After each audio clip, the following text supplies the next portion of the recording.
નમસ્કાર મિત્રો, જય માં લક્ષ્મી, હર હર મહાદેવ. ઘરના મુખ્ય દ્વાર ઉપર આપણે ઘણી બધી વસ્તુઓનો શણગાર કરીએ છીએ. અમુક વસ્તુઓ અશુભ હોય છે અને અમુક શુભ હોય છે. ઘરના મુખ્ય દ્વાર ઉપર આ ત્રણ વસ્તુ મૂકવાથી ઘરમાં સુખ શાંતિ લાવશે. આ ઉપાય કરવાથી દેવામાંથી મુક્તિ પણ મળશે. ઘરના મુખ્ય દરવાજા પર કઈ વસ્તુઓ મૂકવી એ વિશે આપણે આજે વિડીયોમાં જાણીશું. પણ ચેનલને સબસ્ક્રાઈબ કરી દો અને આ વિડીયોને લાઈક કરી દો. તમારા પવિત્ર હાથ અને સાચા મનથી કોમેન્ટમાં જય માં લક્ષ્મી અવશ્ય લખી દો મિત્રો. ઘરનો મુખ્ય પ્રવેશ દ્વાર સકારાત્મક ઉર્જાનો સ્ત્રોત તરીકે કામ કરે છે. પરિણામે દરેક વ્યક્તિ ખાતરી કરવાનો પ્રયાસ કરે છે કે મુખ્ય દરવાજા ઉપર એવું કંઈ ન મૂકવામાં આવે જે દેવું અથવા લોલના સંચય તરફ દોરી શકે. જો નકારાત્મક ઉર્જા આ બિંદુમાંથી પ્રવેશ કરે છે તો તે સતત નાણાકીય મુશ્કેલીઓ, દેવું અને વારંવાર નાણાકીય અછતનું કારણ બની શકે છે. તેનાથી વિપરીત મુખ્ય પ્રવેશ દ્વાર ઉપર થોડા સરળ છતાં અસરકારક ઉપાયો અમલમાં મૂકવાથી ઘરમાં સકારાત્મક ઉર્જા આવે છે અને વર્ષો જૂના દેવાને પણ ધીમે ધીમે દૂર કરવામાં મદદ કરે છે. જ્યોતિષ અને વાસ્તુશાસ્ત્ર અનુસાર આવી ત્રણ પદ્ધતિઓ જાણવું જોઈએ જે તમારે ધ્યાનમાં રાખવી જોઈએ. મુખ્ય પ્રવેશ દ્વાર ઉપર સ્વસ્તિક અથવા શુભ લાભ મૂકવું.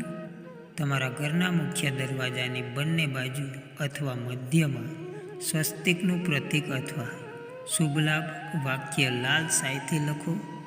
સ્વસ્તિકને સમૃદ્ધિ અને સૌભાગ્યનું પ્રતીક માનવામાં આવે છે. આમ કરવાથી ઘરમાં ધનનો પ્રવાહ આવે છે. અઠવાડિયામાં એકવાર આ પ્રતીકને હળદર અથવા સિંદૂર ચડાવવાનો પ્રયાસ કરો. દરવાજાની બહાર સ્વચ્છ અને સુશોભિત વાતાવરણ જાળવો. મુખ્ય પ્રવેશ દ્વારની સામે સીધા ગંદકી, તૂટેલા પગરખાં અથવા ગંદકી રાખવાનું ટાળો. દરરોજ સાંજે પરંપરાગત દીવો પ્રગટાવો અને લાઇટ ફિક્સર ચાલુ કરો.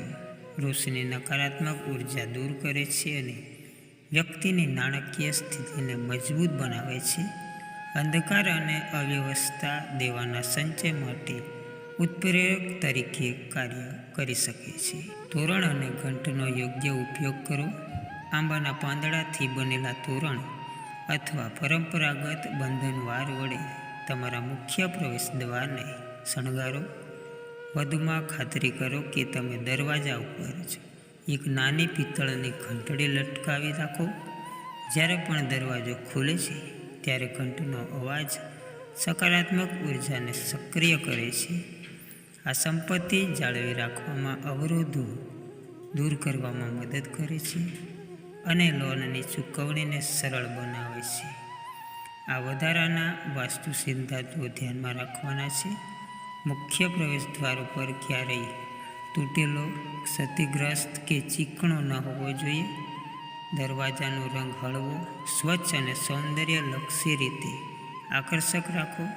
મુખ્ય દરવાજાની સામે સીધો અરીસો મૂકવાનું ટાળવું જોઈએ. જો તમે લાંબા સમયથી દેવા અથવા હોમલોન સાથે સંઘર્ષ કરી રહ્યા છો તો યાદ રાખો કે ફક્ત સખત મહેનત જ નહીં પણ યોગ્ય વાસ્તુ ઉપાયો ઉપયોગ પણ તમારી મદદ માટે આવી શકે છે. આ ત્રણ ઉપાયોનો નિયમિત અભ્યાસ કરવાથી વ્યક્તિની નાણાકીય સ્થિતિમાં સુધારો થાય છે અને લાંબા સમયથી બાકી રહેલી લોન પણ ઝડપથી ચૂકવણી તરફ આગળ વધવા લાગે છે અને આર્થિક મુશ્કેલીઓમાંથી રાહત મળે છે. આપણા મુખ્ય દરવાજા પર કઈ વસ્તુ લગાવવી તો સુખ શાંતિ અને સમૃદ્ધિ પ્રાપ્ત થાય છે તે વિશેની વાત આપણે વિડીયોમાં જાણી. ચેનલને સબસ્ક્રાઈબ કરી દો અને આ વિડીયોને એક લાઈક કરી દેજો મિત્રો. જય માં લક્ષ્મી. ધન્યવાદ.